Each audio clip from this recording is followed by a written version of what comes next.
Quando se celebra uma Santa Missa, o que se faz, portanto, é tornar presente aquele momento, aquele acontecimento do Calvário.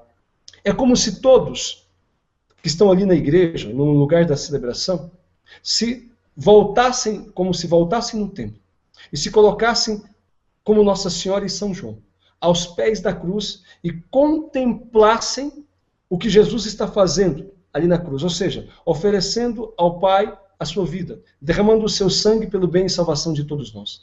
Isto é a Santa Missa. A Santa Missa é exatamente este acontecimento. Por isso que, quando se celebra a Santa Missa, e quando dela se participa, se deve fazê-lo num gesto de profunda adoração, de profunda reverência. As pessoas precisam compreender, os católicos precisam compreender que a Santa Missa não é um show, não é uma celebração qualquer. A Santa Missa não pode ser banalizada ou equiparada a uma celebração, um culto protestante, ou uma celebração da palavra, ou uma celebração de qualquer outra natureza. A Santa Missa é o oferecimento do sacrifício do Calvário. Isto é a Santa Missa. É o reviver da paixão, morte e ressurreição de nosso Senhor. Mas, essencialmente, é o oferecimento do sacrifício do Calvário. E é assim que deve ser vivenciada também. Portanto, não cabe na Santa Missa determinados tipos de euforias, determinados tipos de manifestações, como hoje, infelizmente, tem se tornado muito comum. Então, certas manifestações de alegrias inoportunas, como se a Santa Missa fosse, então, um show. A Santa Missa fosse um momento de profunda euforia ou de extravasamento, de alegrias que mal compreendidas. No momento de se pular, de se dançar, de se dar cambalhotas, de se bater palmas e aplausos. A Santa Missa não é isto. A Santa Missa é o oferecimento do sacrifício do Calvário. É assim que ela deve ser compreendida e é assim que ela deve ser vivida. Com isto, não se entenda que a Santa Missa deve ser celebrada ou vivenciada, participada com tristeza. Nada disto. Existe uma alegria, sim, mas não é uma alegria fruto da euforia ou da balbúrdia, de algo puramente humano. A alegria que se deve vivenciar na Santa Missa, ela é fruto do reconhecimento, do benefício recebido no Calvário. Reconhecimento é fruto deste reconhecimento do amor de Deus por nós. Aquela alegria que brota de um coração agradecido por receber de Deus, mesmo não merecendo, a salvação, a libertação do pecado e a comunhão com o Pai. É esta alegria que deve estar no coração do crente, da pessoa que participa de um momento tão sublime, que é a Santa Missa. É assim que deve ser compreendido. Portanto, não é uma alegria de balbúrdia, não é uma alegria de euforia, mas uma alegria que brota de um coração agradecido pelo benefício recebido de Deus. Deus está dando a sua vida por nós. Uma vez, quando perguntaram a São Pio de Petrautina como se deve participar da Santa Missa, a sua resposta foi muito iluminadora. Na verdade, ele respondeu aquilo que a igreja sempre ensinou, mas com palavras mais simples e de mais fácil compreensão. Ele disse: como se deve participar da Santa Missa? Como Maria aos pés da cruz. Então imagine como estava Nossa Senhora aos pés da cruz. Como era a postura de Nossa Senhora. Então, era uma postura, Nossa Senhora ali, então, estava pulando, se exaltando, estava então dançando ou fazendo aplausos. Nossa Senhora, aos pés da cruz, ela participava do oferecimento do sacrifício do seu filho, com profunda dor, com profundo amor e também profunda alegria. Mas a alegria de Nossa Senhora que era verdadeira, não era uma alegria, repito, fruto de uma exaltação, era uma alegria da consciência, fruto da consciência de que o seu filho estava sacrificando-se para salvar toda a humanidade. Ela via e sabia que o sacrifício redentor do seu filho estava reconciliando todo o gênero humano com o Pai. Estava possibilitando a salvação de todos. Estava apagando os pecados de toda a humanidade. Esta era a razão da alegria de Nossa Senhora, não outra. Então, esta alegria que brota do reconhecimento deste grande benefício recebido, desta grande graça recebida, do reconhecimento do amor de Deus por nós. É muito comum hoje, infelizmente, ver pessoas confundindo a Santa Missa com outras celebrações. É muito comum ver mesmo sacerdotes ou outras pessoas de equipes litúrgicas e o povo, em maneira geral, pensando que se deve dinamizar a Santa Missa, ter uma missa mais alegre, uma missa mais badalada, mais criatividades. É justamente o contrário. Então, esta criatividade inoportuna acaba por obscurecer aquilo que é a Santa Missa de fato. O Papa Bento XVI, quando escrevia a respeito deste tema, dizia a todos os sacerdotes que a obediência às normas litúrgicas que estão no missal, portanto, o missal é aquele livro que o padre coloca ali em cima do altar, aonde estão todas as regras para poder celebrar a Santa Missa. Ali está dizendo, está o ritual previsto, dizendo como deve ser cada passo da Santa Missa. As possíveis modificações ali também estão. Portanto, nada se deve acrescentar além do que ali está. Nada se deve tirar, nada se deve modificar por conta própria. O Papa dizia e nos recordava a todos nós que a obediência às normas litúrgicas é um ato de humildade, porque faz com que o sacerdote e também a comunidade reconheçam que a graça que se obtém na Santa Missa não é fruto da nossa criatividade, mas fruto do próprio sacrifício em si mesmo, do próprio ato que é celebrado. O reconhecimento de que Deus é o protagonista, é Ele quem atua na santificação e na conversão dos corações. Portanto, a missa ela não é mais ou menos atraente porque eu sou mais ou menos criativo. Quando um sacerdote celebra a Santa Missa da maneira como se deve celebrar, com a piedade, com a reverência devidos, então aquilo por si só atua no coração dos fiéis. Veja, temos um exemplo muito luminoso da missa que era celebrada até 40, 50 anos atrás, a missa tridentina, e a missa hoje. É interessante que antes, por mal que se fale, muitos, embora movidos pela ignorância, falam da missa em latim, porque não se compreendia isto ou aquilo, etc. As pessoas participavam de uma maneira muito mais edificante do que as pessoas de hoje. Antes o ritual era em latim. Embora aquilo que era para o povo compreender, quer dizer, as leituras e a pregação, era na língua do povo. Porque esta parte é destinada ao povo. As leituras e também a homilia. Mas as partes que eram direcionadas a Deus, as orações que eram direcionadas ao Pai, então estas eram em latim. E mesmo não compreendendo, pelo fato de o sacerdote estar virado ao sacrário, versus Deus, de costas para o povo, mas a palavra mais correta não é de costas para o povo, de frente para Deus.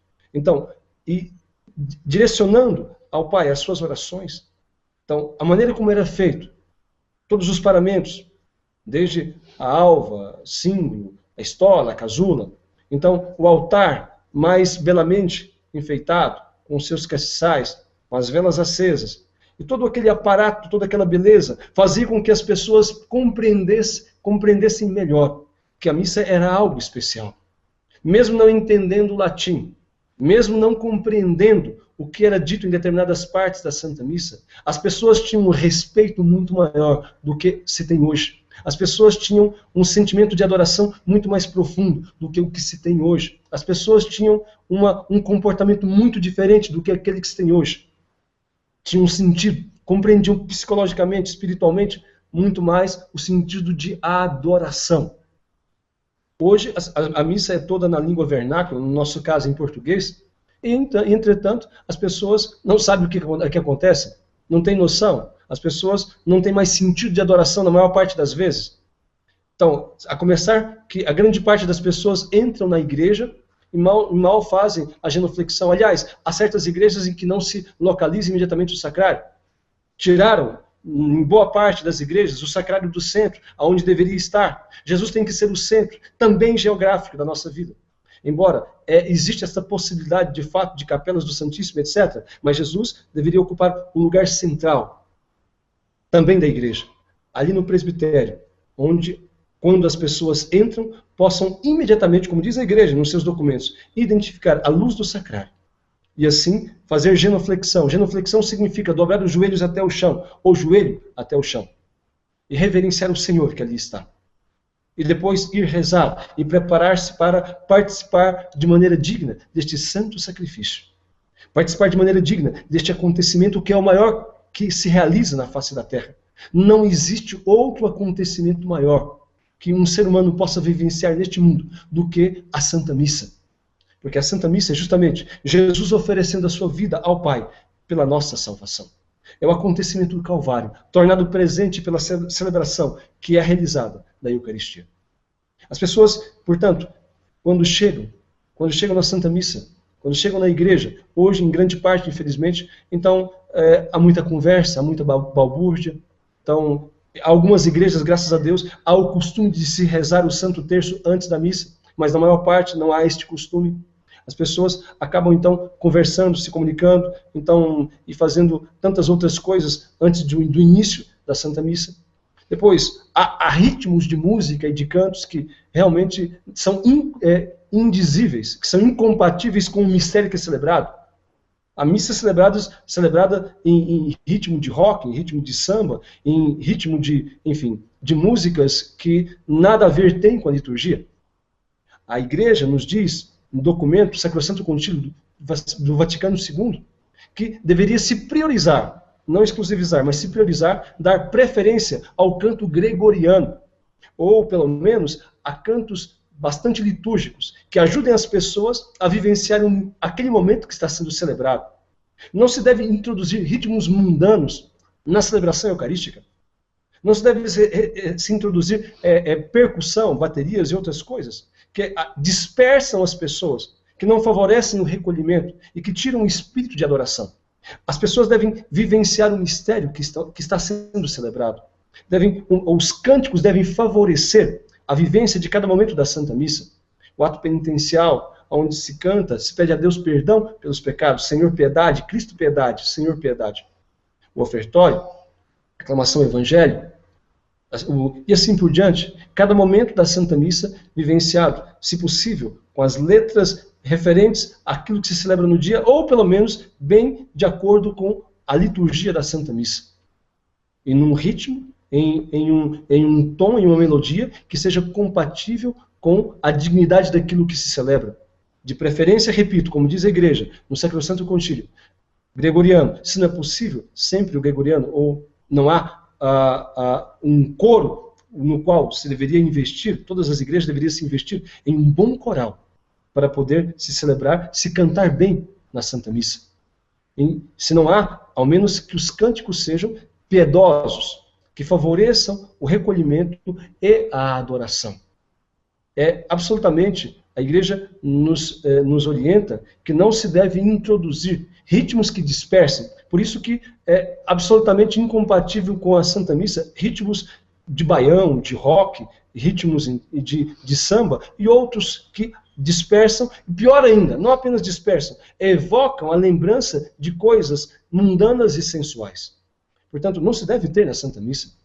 Depois, se respeite cada momento da Santa Missa. Cada momento, de acordo com as normas litúrgicas que deve ser, que é determinado pela Santa Igreja. Nenhum sacerdote, nenhuma comunidade, nenhuma pessoa tem o poder e o direito de modificar a liturgia conforme o seu gosto. Não se pode fazer tais coisas. A liturgia não é uma propriedade nem do sacerdote nem da comunidade. É uma propriedade da Igreja.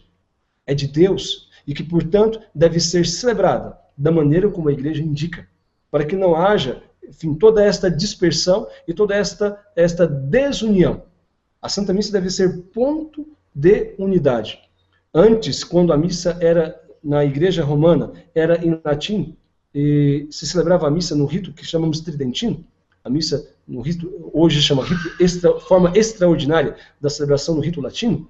Então, era a mesma missa celebrada no mundo inteiro. Na China, nos Estados Unidos, na África, na Europa, no Brasil. Então, isto dava um sentido de unidade bastante grande. Porque, em qualquer lugar que se fosse, era a mesma missa.